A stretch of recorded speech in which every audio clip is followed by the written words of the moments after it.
Бородянь, ашфигу.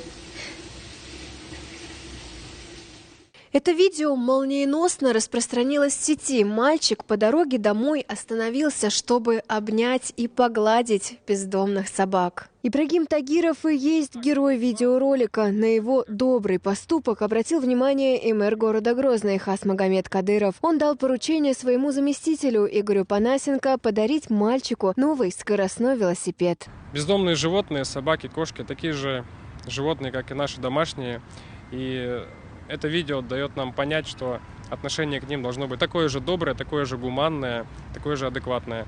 Это касается не только детей, но и нас, взрослых. Сам Ибрагим в силу своего юного возраста еще не понимает, какой хороший пример подает взрослым, как нужно относиться к животным, будь то кошка или собака, домашняя или бездомная. Если собака бездомная, ее нужно обнять, покормить, расчесать.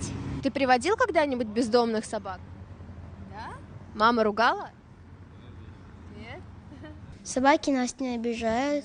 Мы должны их любить так, как они нас любят. Животные наши самые лучшие друзья.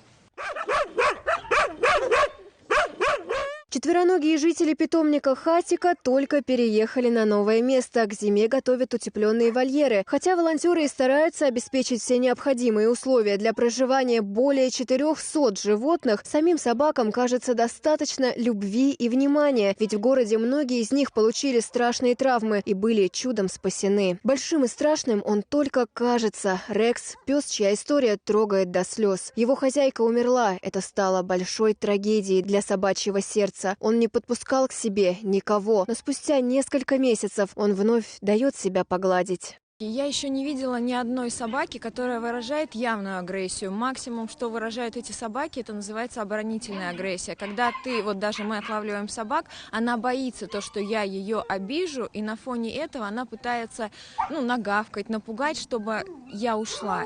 То есть она не нападает, это оборонительно, она обороняется. Также, так как над собаками, к сожалению, случаи издевательств неоднократно происходят, собаки запоминают это, и у них уже в памяти откладывается, что да, человек может обидеть. А это уже питомник «Надежда на жизнь». О больных собаках или кошках им сообщают волонтеры, после чего решается вопрос о необходимости госпитализации животного. Ветеринарные клиники проводят операции. Зачастую четвероногие поступают в состояние на волоске от смерти. Эти кошки прошли какое-либо лечение, сейчас находятся на реабилитации, а после их будут пристраивать в добрые руки. О добрых руках, дружелюбных объятиях и домашнем уюте мечтает каждый четвероногий. Им нужен дом и любящий хозяин. Хава Фролова, Умар Хизиров, Исхан Кантаев. Новости.